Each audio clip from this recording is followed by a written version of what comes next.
Mira, aléjate de eso.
Les cuesta conciliar el sueño. A veces se despiertan sobresaltados sobre unos papeles llenos de garabatos inexplicables que ellos supuestamente escribieron sin darse cuenta. Muchos se creen elegidos para transmitir mensajes de seres de otros mundos, pero otros parecen atrapados en una terrible pesadilla. Es como si desde aquellos lejanos planetas cogieran la mano de los contactados peruanos y les hicieran escribir esos mensajes en donde les decían que iban a aparecer. Cuando él decía en un momento determinado, en unos minutos vamos a ver unos objetos que se mueven en el cielo en esta dirección, van a seguir esta vertical, hay que decir que minutos después eso se producía y yo lo he visto. Y luego había básicamente muchas llamadas telefónicas con una voz distorsionada de los sumitas que han quedado grabadas. Que el avistamiento era la confirmación a una serie de contactos que venían produciéndose desde tiempo atrás y que tenían que ver con una comunidad extraterrestre que ya habría llegado a nuestro planeta y habría habitado en la isla Friendship.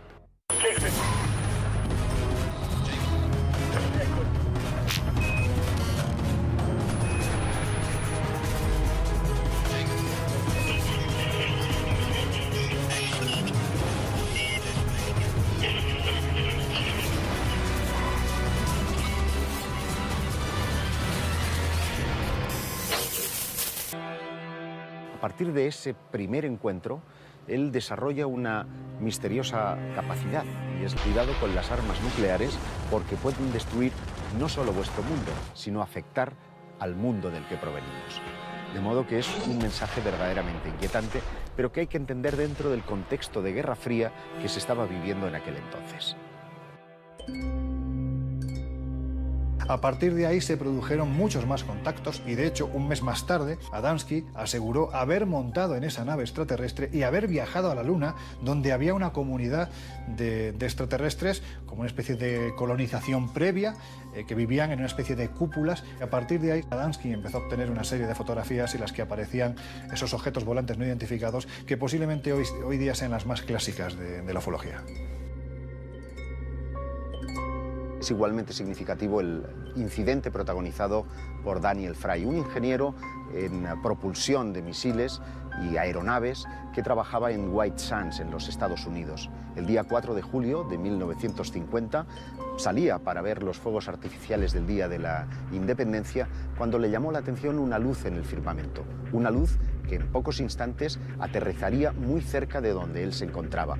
Quedó verdaderamente fascinado. Aquel objeto no emitía ningún tipo de ruido y no habían turbinas que pudiera reconocer. Y fue ahí donde empezó a recibir una serie de mensajes telepáticos. Mensajes que le decían que se metiera aún más en el desierto porque un extraterrestre que decía llamarse Alan le estaba aguardando. De hecho, en ese desierto pues encontró un objeto que había aterrizado y telepáticamente ese supuesto extraterrestre le dijo que no tocara el aparato. Cuando Daniel Fry le dijo que por qué no salía, que por qué no podía verle, pues este tal Alan le dijo que no estaba todavía acostumbrado al ambiente, a la atmósfera de la Tierra. Se abrió una compuerta y Daniel Fry entró en su interior. Lo que encontró a continuación es una estancia con 4 asientos y no había nadie en el interior, pero la voz persistía, una voz que le decía que iba a viajar fuera de la Tierra. Y desde allí empezó a distinguir tanto las luces de Cincinnati y posteriormente las de Nueva York. Sería el primer hombre que determinaría que es posible viajar a bordo de objetos volantes no identificados. Cuando Daniel Fry preguntó al supuesto extraterrestre que de dónde procedían, este le contestó que eran seres humanos que habían viajado a otro planeta.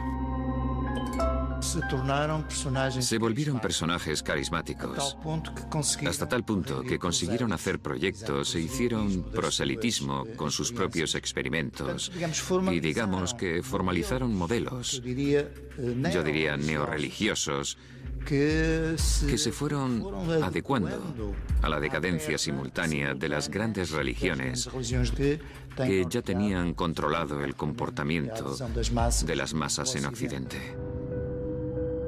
¿Es todo una invención, un trastorno psicótico del presunto contactado, o hay algo de cierto en todos estos casos? Cuando yo hablo de la verdad, la tomo como algo real. Acepto su realidad. No lo pongo en duda.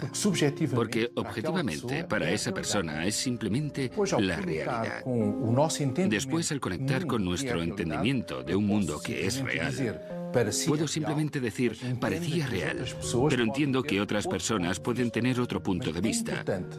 Es importante para la persona que me necesita como psiquiatra darle a entender que yo creo su verdad y que también para mí es real. Hay casos clínicos en que el individuo objeto de ese contacto tiene una cordura absoluta y sin embargo tiene mensajes que son coherentes, incluso anticipándose al futuro. Desde ese punto de vista, el fenómeno es indudable, incuestionable y real. Muchos de ellos aseguran hacerlo vía telepática, empleando la transmisión del pensamiento. Pero otros sistemas que se han utilizado para establecer contactos previa cita con las inteligencias que tripulan los ovnis son la escritura automática y fundamentalmente la Ouija. El contactismo se sirvió de otros métodos más cercanos al espiritismo del siglo XIX, pero que ya en los años 50 del siglo XX estaban más asociados, más ligados al contacto ufológico. El espiritismo no dejaba de ser una religión y un culto, unos mensajes que transmitían las personas que habían fallecido y que se ponían en contacto con quienes estaban vivos y tenían que dar esperanza, luz a la humanidad. Exactamente lo mismo que ocurrió a partir de mediados del siglo XX con los contactados. Hacían y decían exactamente lo mismo. Lo que ocurre que los espiritistas estaban en contacto con los espíritus de las personas fallecidas y los contactados estaban en comunicación con seres que venían de las estrellas. Algunos expertos alertan que tras sus aparentes experiencias gratificantes podría ocultarse un posible riesgo mental y físico para el contactado. ¿Su primer contacto puede ser un peligro? Puede. Tengo que decir que sí. Es un riesgo que depende de la personalidad de esa persona. Si esa persona no tiene una estructura interna fuerte, bien construida, con una gran capacidad crítica, puede desestructurarse y volverse inadecuado para la sociedad actual. No creo para nada en la existencia de ningún tipo de peligro. Hay algunos suicidios muy conocidos de personas que mantuvieron ese tipo de contactos y comunicaciones a través de la Ouija y de otros mecanismos, e incluso casos de individuos que se han convertido en algo parecido a líderes sectarios. El equilibrio en esas personas estaba antes. Y lo que hace el contacto con lo que sea a través de esos mecanismos es lo que desequilibra ya totalmente la mente de esa persona. En 1974, un grupo de estudiantes de la Universidad Católica de Lima, después de recibir unos sorprendentes mensajes, deciden trasladarse a los arenales de Chilca, en el desierto peruano. Su intención es contactar con seres extraterrestres. Carlos y Sixto Paz habían mantenido una suerte de contacto psicográfico, es decir, la mano se les movía escribiendo garabatos y posteriormente nombres coherentes y comunicaciones coherentes que les advertían previa cita de un avistamiento ovni. El caso es que cuando llegan, efectivamente, se encuentran con ese objeto no identificado. Ellos aseguraban contactar con un extraterrestre llamado Oxal, que procedía de Ganímedes, que es el tercer satélite de Júpiter, con el que incluso llegaban a compartir viaje, porque había una serie de métodos, por ejemplo, los llamados Shendras, que eran una especie de ventanas a otra dimensión, a otra realidad, que ellos utilizaban en los arenales de Chilca para acceder a ese planeta habitado que era Ganímedes. Si le damos la vuelta a la palabra Rama, ¿qué dice? Amar. La misión Rama, dentro del mundo del contactismo, el fenómeno ovni, es puro, precisamente, mensaje de amor, de compañerismo. La noticia corre como la pólvora y un periodista español, Juan José Benítez, viajará hasta el Perú para conocer la aventura de estos hermanos, y a partir de ahí surge un libro llamado SOS a la Humanidad, que se distribuirá por todo el mundo y creando grupos Rama por todo el planeta. El propio Juan José Benítez es testigo de la aparición de esas naves gigantescas, naves o lo que fueran, pero lo cierto es que algo apareció en los arenales de Chilca. Los colectivos Rama de todo el mundo se reunían a hacer meditación, a lo largo de las cuales, recitando el mantra Rama es amar, solían muchas veces obtener mensajes de tipo psicográfico. Es como si desde aquellos lejanos planetas cogieran la mano de los contactados peruanos y les hicieran escribir esos mensajes que eran muy similares a los que cualquier otra religión puede transmitir, con la particularidad de que en esos mensajes los seres de otros mundos decían que iban a dar pruebas de su existencia y en no pocas ocasiones los citaban a tal hora, en tal sitio, y apareceremos, les decían. Los escépticos suelen decir a menudo que esos guías extraterrestres con los que dicen contactar estas personas no están más que en la imaginación de cada uno de ellos. Pero, ¿cómo explicamos entonces los avistamientos previa cita? Cuando uno es capaz de determinar el lugar y el momento exacto en el que van a aparecer de nuevo esos ovnis. Hay muchos contactados, de hecho en España tenemos algunos con nombres y apellidos que invitan a quien quiera a que acudan determinados días del mes, a que vayan con ellos, porque en los cielos se ven, y se ven cosas muy extrañas. No sé si asociadas al fenómeno extraterrestre, pero lo que sí es cierto es que son lo suficientemente extrañas como para que no tengan explicación. Esos sucesos ocurrían y en alguna ocasión se llegaron a fotografiar esos artefactos en el desierto de Chilca y en otros lugares en Perú, en donde les habían comentado y les habían dicho esos seres a través de la escritura automática que iban a aparecer. No sabemos si estaban en contacto con extraterrestres o no, pero sí sabemos que esas experiencias, por la cantidad de testimonios que hay, esos avistamientos sí eran completamente reales. Misión Rama es posiblemente el fenómeno contactil, socialmente hablando y posiblemente misteriosamente hablando, más importante del siglo XX.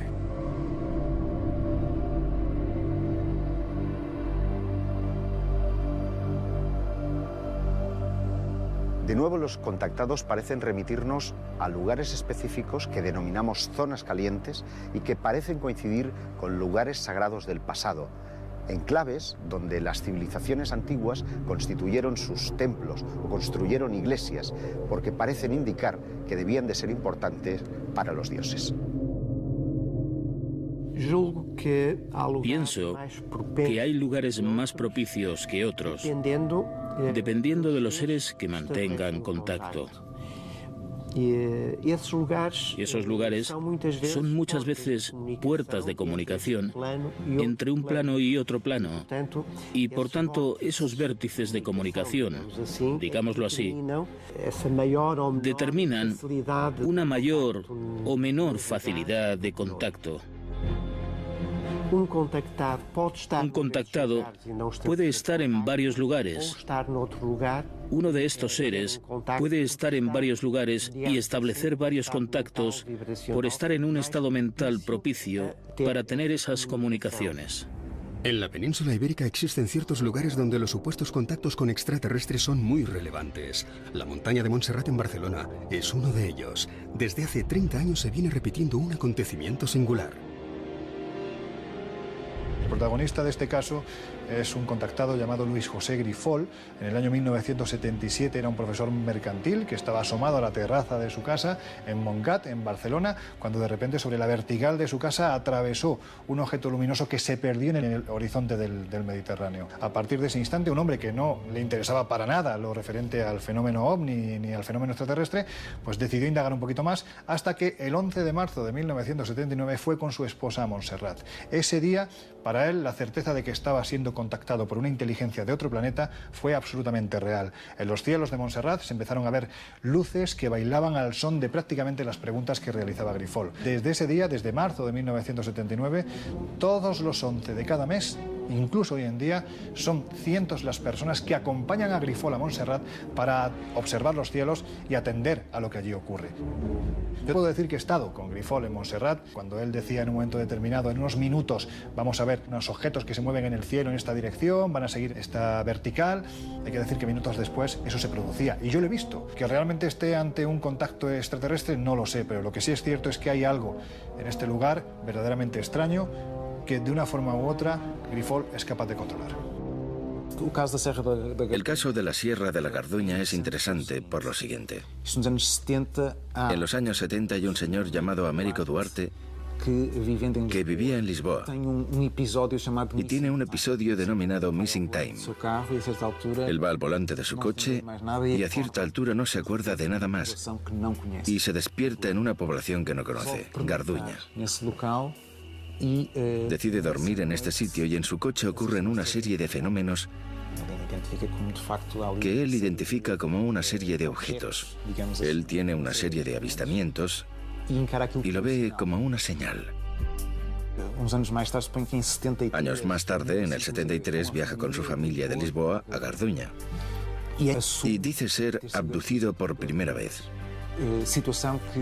La situación que él describe es que le llevaron a una base subterránea en el interior de la sierra, donde ve unos seres y naves aterrizando. Eso sería realmente una muestra de sus bases. Cientos de grabaciones y fotografías circulan por la red mostrando pruebas sobre la veracidad de los contactos y los mensajes de estos enigmáticos seres. Muchas parecen torpes montajes, pero hay otras que son del todo inquietantes. Hoy en día cualquiera con un teléfono móvil puede grabar, además con calidad, lo que está viendo en los cielos. Y hay que decir que sí hay grabaciones verdaderamente extrañas que de momento no tienen explicación. Hay muchas fotografías y vídeos para probar los supuestos contactos. La gran incógnita es que ese tipo de eventos y ese tipo de sucesos se produce. A finales de los años 70, un grupo de contactados que habían estado vinculados a Misión Rama y otros grupos les dicen esos contactos que se van a aparecer en las proximidades nada más y nada menos que de la Basílica del Pilar, en Zaragoza. Y ese suceso ocurre. Y horas después fotografían y filman la presencia de una serie de extraños objetos sobre la propia Basílica del Pilar. ¿Qué era? No lo sabemos.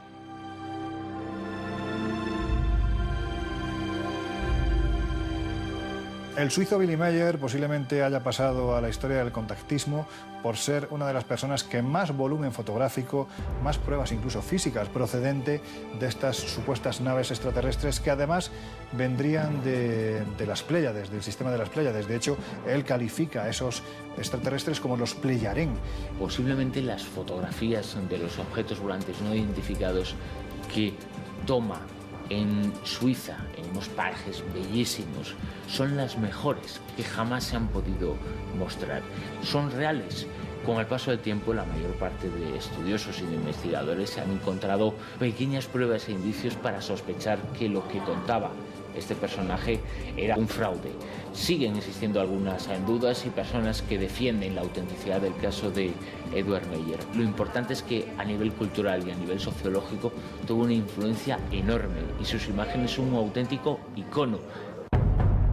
Muchos creen que el proceder de aquellos que dicen haber contactado con entidades de otros mundos es idéntico al de los antiguos profetas y que el objetivo de sus ocultos mentores sería el moldear las creencias de las personas de su entorno. Hoy en día se considera claramente que lleva el mismo punto del misticismo de otras épocas. Es decir, las personas llegan a la conclusión de que ellos han sido elegidos.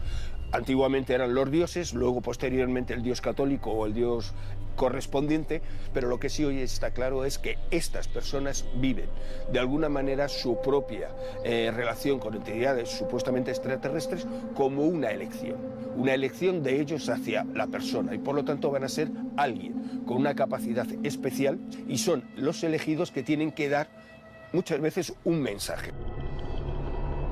Si los profetas del pasado equivalen a los modernos contactados, se diría que hay un plan sistemático para modelar las creencias de la población, para crear religiones y filosofías que adoren a esos dioses que hoy denominamos extraterrestres. Yo creo que no cabe duda ninguna de que el fenómeno extraterrestre y especialmente el fenómeno contacto está modelando absolutamente las creencias de los lugares donde supuestamente se manifiestan. Estamos hablando de una nueva religión, ¿no?, creada al albor precisamente de este tipo de avistamientos. Uno de los claros ejemplos es el de Eugenio Siracusa, ¿no?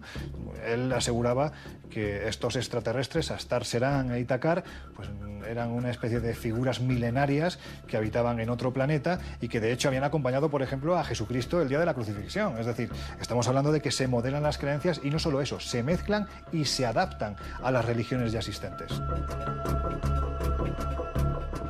En mi opinión, el fenómeno ovni no se basa en un sistema de creencias, ya que existen numerosas pruebas a lo largo de la historia que demuestran un contacto extraterrestre o interdimensional. Seres muy evolucionados, muy inteligentes, que saben lo que están haciendo, es decir, que tendrían cierta experiencia a la hora de contactar ya con razas, con el desarrollo evolutivo que tenemos los seres humanos, y que estarían controlando un proceso con unas pautas, con unos tiempos perfectamente definidos.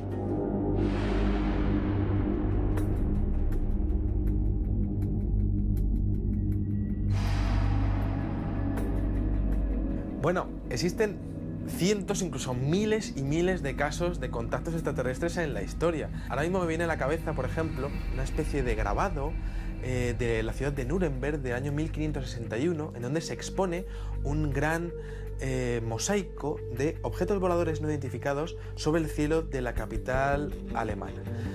Más interesante, por ejemplo, es el hecho de poder ver cómo también hay pinturas rupestres, por ejemplo, en los Wandjina de las cuevas de Kimberley o incluso las cuevas famosas de Tassili, en donde aparecen perfectamente definidos seres muy similares, además, a los que aparecen protagonizando las abducciones en el siglo XX y también aquí a principios del siglo XXI. Esta característica de los contactos puede en efecto tener que ver con las religiones, pero también puede ser vista como una nueva religión desde varias perspectivas.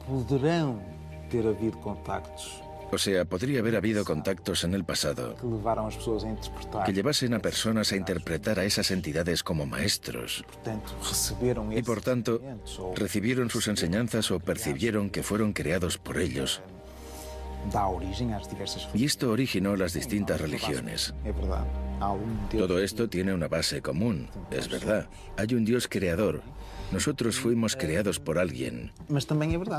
Y también es verdad que pueda ser la parte filosófica de una nueva religión y aportar una nueva sabiduría y una nueva conciencia. Diferentes objetos voladores no identificados, muy similares a los que se ven a día de hoy en los cielos de las ciudades de nuestro planeta, pues ya aparecen en el siglo XVI. Pero si nos remontamos, por ejemplo, a la antigua Sumeria, vemos continuamente dioses que están bajando, que están interaccionando con los seres humanos, y son dioses que tienen una tecnología, que pueden hacer grandes hazañas en el campo científico. No estamos hablando de algo relacionado con la espiritualidad, para nada. Esos seres son físicos y las hazañas que están mostrando toda la mitología de los sumerios son reales. Una de las constantes del mensaje de los contactados es su trasfondo mesiánico. Parece que su mensaje nada tiene que ver con fórmulas matemáticas ni con sistemas de propulsión, sino que parecen restringirse a un aspecto mucho más mundano, mucho más cercano al ser humano, el trasfondo espiritual.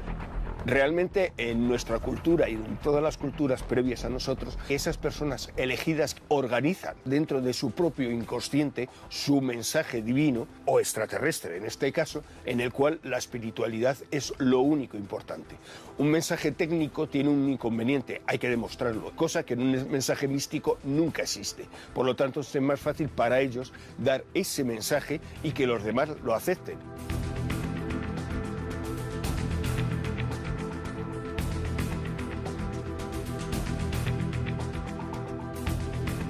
Un contactado es una persona que va a sufrir un fenómeno psicológico muy importante en su vida y por lo tanto va a tener una respuesta como cualquier problema psicológico que pueda afectar su manera o su visión de la vida como la tenga en ese momento. Así tenemos que él va a pasar como cinco etapas establecidas, que sería lo primero una negación de ese fenómeno porque él no entiende por qué le ha pasado a él. Posteriormente esa negación le llevará a una respuesta de ira, de respuesta de, bueno, si ellos no me entienden no es mi problema, yo he tenido esa vivencia. Ello le va a llevar a un cuadro depresivo, generalmente por rechazo social, que él va a hacer que de alguna manera se aísle, no quiera comunicarse con el exterior. Y por último tendrá una aceptación de, bueno, es lo que me ha pasado a mí. Ese es el momento en el cual el contactado sale a la luz. Y entonces se empieza a encontrar gente que de alguna manera apoya y entiende lo que él cuenta. Todo este proceso hace que, de alguna manera, él poco a poco, cada vez más, se convenza de que su propia experiencia es auténtica. Contactar con un cuerpo extraño en nuestra sociedad sugiere estar contagiado por una especie de enfermedad, una epidemia que súbitamente le afecta. Por tanto, desde este punto de vista, es un problema de patología social. Es algo que no encaja en el perfil de la normalidad. Está fuera de la norma. Está en contra, digamos, de lo dispuesto por los valores establecidos por nosotros. Y por tanto, es algo que yo entiendo y comprendo haciendo un esfuerzo en ese sentido. El gran problema, el drama íntimo, es concretamente la experiencia entre el que contacta y el contactado. Parece ser que cuando se establece un supuesto contacto, la comunicación se lleva a cabo a través de la mente, pero a veces ocurren hechos insólitos. Concretamente en 1962, cuando un singular personaje llamado Fernando Sesma recibe una llamada de un supuesto extraterrestre. ¿Qué me dirían si les dijera que muchos de los artefactos que cuentan la historia de nuestro país han desaparecido? Perdidos o robados, han acabado en el mercado negro. Ha llegado el momento de recuperar lo que es nuestro. Y necesito su ayuda para encontrar estos objetos. Juntos podemos salvar nuestra historia perdida.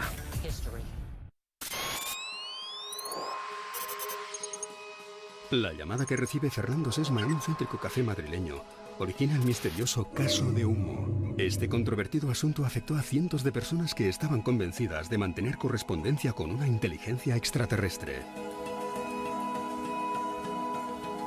El caso Humo, digamos que habría que focalizarlo en torno a la figura de un personaje muy conocido en aquella época, hablamos de los años 50 del pasado siglo, llamado Fernando Sesma Manzano, que es el que empieza a aglutinar toda la información procedente de este planeta que supuestamente se ubica en la estrella 424 a 14,5 años luz de la Tierra. Él capitanea a partir de sus primeras experiencias una serie de reuniones en el Café León, en el centro de Madrid, y él consiguió que algunas de esas históricas y míticas tertulias literarias se convirtieron también en tertulias sobre extraterrestres y sobre ovnis. Principalmente lo que recibe son informes de un alto contenido matemático, astronómico, físico. Una serie de supuestos mensajes que a través de cartas con una capacitación y preparación técnica y filosófica extraordinaria que se transmiten y que reciben un núcleo muy importante de personas de Madrid y de otras partes de España, aunque luego el fenómeno se extendió a otras partes del mundo. Y luego había básicamente muchas llamadas telefónicas con una voz distorsionada de los sumitas que han quedado grabadas. Preguntan. Son hermanos. ¿A sus hermanos? Sí. ¿Reunidos? Tenían una preparación, una calidad documental, informativa, filosófica, religiosa tan importante y un fondo tan sólido que es lo que llevó y catapultó al fenómeno humo a que fuera conocido en todo el planeta. A partir de ahí se produce un contacto previa cita, se fotografían una serie de naves en San José de Valderas, encima de los castillos de los marqueses de Valderas, que posteriormente se han demostrado, o hay quien defiende, que realmente nos encontramos ante un montaje. Pero verdaderamente el caso Humo posiblemente sea el suceso ovni más internacional de la historia de España y posiblemente de la historia, ufológicamente hablando, del planeta Tierra. No se sabía quién estaba detrás, pero logró hacer creer en la autenticidad de esos mensajes a decenas y a cientos de personas que recibían esas cartas. El controvertido Afer Humo fue originado un siniestro personaje, José Luis Jordán Peña, un parapsicólogo madrileño, y él decía que era para elaborar un estudio psicológico sobre este tipo de creencias, que es lo que generaba en las personas. Hace un año podía entrevistar a Jordán Peña. En su domicilio aseguraba que él tuvo relación con 3 servicios secretos, pero que nunca diría cuáles son porque peligraba su vida. La CIA, KGB y Mossad. Yo estoy convencido que la trama Humo que organizó Jordán Peña tenía una ayuda oficial, porque es imposible que nadie tuviera el operativo para mandar tantos comunicados por carta desde tantos países. Parece que detrás de ese controvertido asunto estarían los servicios secretos rusos, que estarían ejerciendo una especie de experimento de control mental sobre una parte de la población española, concretamente sobre los creyentes de ovnis. Esto es lo que se ha dicho para explicar el asunto Humo, aunque no todo el mundo está de acuerdo, puesto que son miles, millones las personas que siguen este caso en todo el planeta, y además hay múltiples avistamientos que se han producido en otras partes del planeta donde esa supuesta nave extraterrestre posee el símbolo que sería una especie de H con una cruz en medio. Año 1977, sur de Inglaterra. Es la hora del telediario y, como todas las noches, muchos de sus ciudadanos están atentos a sus televisores. De repente hay una interferencia en la imagen que se deja de ver. Y aparece una voz en un tono como metálico. This is the voice of Allah, representative of the Ashtar Galactic, speaking to you. For many years you have seen us as lights in the skies. We speak to you now. Levanta muchas dudas de cómo ha sido posible que alguien lo hiciera. De si fue un fraude, pero ¿cómo alguien pudo conseguir esto en 1977? Nunca se ha sabido y se produjo en 5 emisoras diferentes. Los espectadores no conseguían ver la imagen porque estaba distorsionada. Solo veían rayas y ruidos en la pantalla y solo podían oír esa voz metálica transmitiendo el mensaje durante más o menos 10 minutos. Nunca se ha conseguido saber el origen de ese mensaje, pero es interesante porque una vez más usaron un medio de comunicación terrestre para anunciarse o contactar.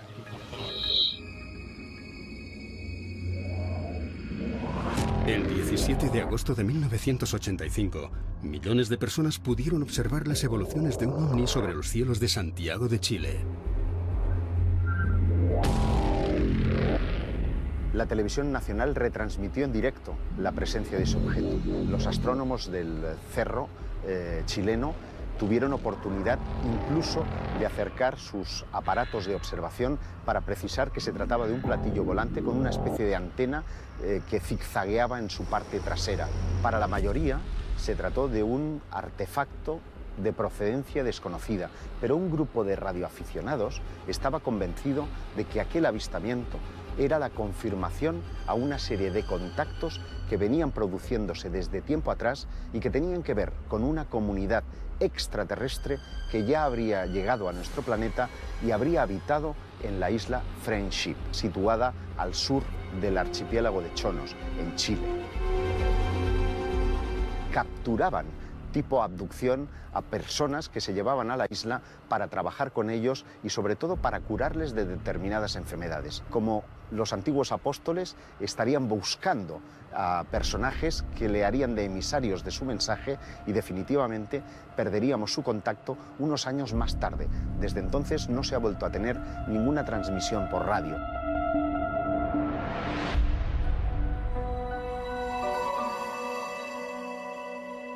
Los gobiernos tienen un contacto con supuestas inteligencias extraterrestres. ¿Y por qué no? La realidad siempre supera la ficción. Y yo te puedo contestar lo que me contestaba el teniente Felipe Carrasco en la base aérea de Morón de la Frontera. Él, el 25 de diciembre de 1980, junto a 15 soldados más, ven sobrevolar un objeto con forma de Zeppelin por la base aérea de Morón. La pregunta no es si ya tienen un contacto, la pregunta es qué pueden decir los gobiernos cuando hay artefactos que rompen cualquier tipo de ley aeronáutica, que tienen la capacidad de manejar el tiempo, el espacio. ¿Qué dices que son? ¿Cómo justificas? Há caso de Dr. Frank Stranger. Tenemos el caso del Dr. Frank Stranger. Él habla del episodio Stranger en el Pentágono, donde habría un infiltrado con conocimientos. Quizá no fuese realmente un infiltrado, pero sería una entidad extraña que estaría en el Pentágono. Esto estaría relacionado con lo dicho por Bob Dean, que habla de 4 especies, en las que 2 de ellas serían semejantes a nosotros y que serían fácilmente distinguibles por la calle, lo que plantearía cuestiones de seguridad. Incluso en las dependencias militares tendrían miedo de que hubiese infiltraciones, porque podría haber incluso especies dentro de la Casa Blanca sin saberlo. Pero este habla específicamente de un venusiano que digamos sería ya como una especie de intermediario del gobierno americano. Hay 2 vertientes de la teoría de la conspiración que afectan al mundo de los contactados. De un lado, en la génesis de todo esto, en el caso Adamski, el FBI habría utilizado a este contactado para sonsacar secretos de Estado durante una gira que George Adamski hace por Europa. Pero hay otra no menos inquietante, y es el hecho de que el complot venga de manos extraterrestres. Hay quien sostiene que presidentes como Truman o Eisenhower han mantenido ya un contacto abierto con estas inteligencias a raíz del incidente Roswell en 1947 y que incluso habrían pactado el intercambio de tecnología alienígena por una serie de abducciones humanas. En el año 1994, bajo el proyecto Delfos, un grupo de expertos se reunieron para tratar, entre otros asuntos, el mundo de los contactados. Llegaron a la conclusión que todos estos tipos de contactos, incluidas las apariciones marianas, se deberían a una inteligencia no humana que estaría manipulando nuestras mentes. Para comprobarlo, pusimos en marcha una serie de procedimientos, experimentaciones Ouija, de psicografías, de experimentos de tipo telepático, que tuvieron un resultado verdaderamente estremecedor, porque recién empezábamos las experiencias, varios de los miembros resultaron muertos por causas, digamos, naturales, pero sin conocimiento previo, con lo cual a todos nos sobrecogió y el proyecto quedó absolutamente abandonado. La propia ciencia ya está diciendo que, cuidado señores, vamos a intentar crear unos protocolos de actuación ante la posibilidad de un contacto, porque ellos, siguiendo las tesis darwinistas, si la evolución en este sentido es la misma que ha llevado el ser humano en sus sucesivas colonizaciones, desde luego, ante una civilización inferior que puede ser la nuestra, lo que puede hacer una civilización superior como puede ser un extraterrestre, posiblemente no sea bueno para la humanidad. Y es que una de las conclusiones a las que llegamos los firmantes del manifiesto de Delfos es que podía resultar sumamente peligroso jugar con todas las cosas del oculto, porque la energía que puede devenir de cualquier contacto de esta naturaleza tiene un claro efecto subyugador sobre la psicología humana y, por otro lado, puede llegar a fascinarnos tanto y puede destruir nuestra propia personalidad. Desde los años 70, los responsables del SETI, un proyecto de la NASA para la búsqueda de inteligencia extraterrestre, escudriña el universo con sus radiotelescopios. La información oficial es que hasta ahora no se ha detectado ninguna comunicación inteligente. Evidentemente, si los investigadores del SETI hubiesen recibido algún tipo de señal por parte de un pueblo inteligente que estuviese intentando contactar con la Tierra, lo normal sería pasar numerosos filtros de seguridad. Yo pienso que no se llegaría a desclasificar ningún tipo de información relacionada con una comunicación así, ya que cambiaría totalmente tanto el paradigma científico como la economía y la sociedad de los seres humanos. Estaríamos hablando de un caos tanto económico como moral y religioso. Hace muy poquito tiempo, Szostak es uno de los astrónomos ligados al proyecto SETI, pues hablando precisamente de la posibilidad del contacto, aseguró que en cuestión de 25 años ese contacto será real, absolutamente real, porque si hasta ahora se han mapeado unos cuantos miles de sistemas estelares, para dentro de 25 años, de un cuarto de siglo, estaremos hablando de más de 1 millón. Espacio suficiente para que ese contacto sea ya real al 100%.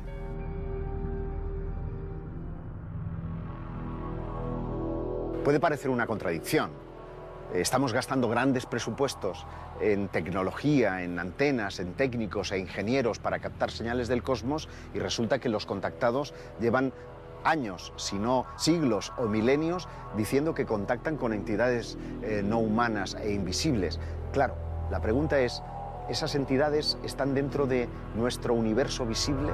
¿Vienen de otra dimensión? ¿Vienen de otro lugar que no es el universo? Bueno, ese es el misterio que habrá que resolver y que sin duda abre un montón de preguntas todavía por responder.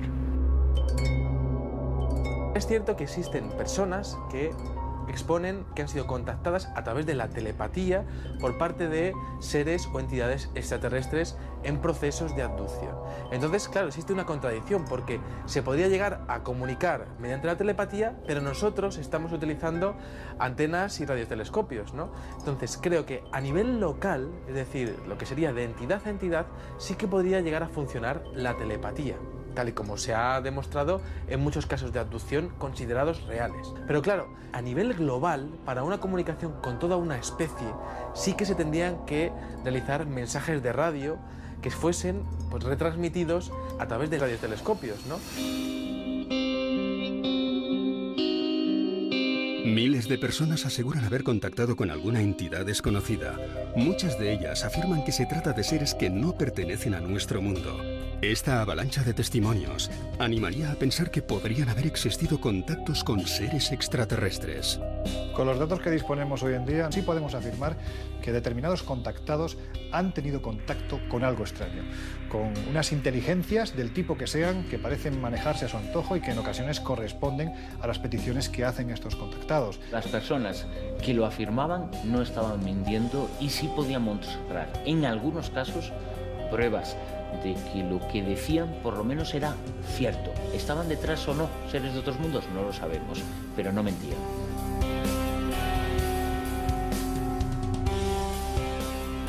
Podemos sentir la tentación de pensar que si yo fuera un extraterrestre buscaría un interlocutor importante, como puede ser un político, un científico eminente, para intercambiar información.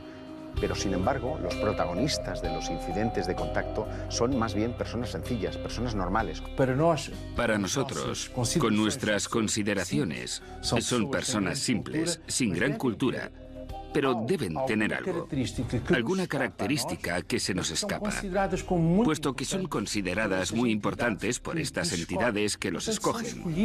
Por eso son elegidas, por algunas características que nosotros no sabemos apreciar y que no coinciden con el criterio que nosotros aplicamos en nuestra sociedad actual. Tal vez la respuesta resida en la evolución del propio contactado, porque se vuelven en personas notables después de esos acontecimientos, personas que en su entorno son capaces de influir de una forma importante. A lo mejor el plan es crear esa quinta columna, crear un ejército de personas con una conciencia distinta que prepare la llegada de los dioses de la antigüedad.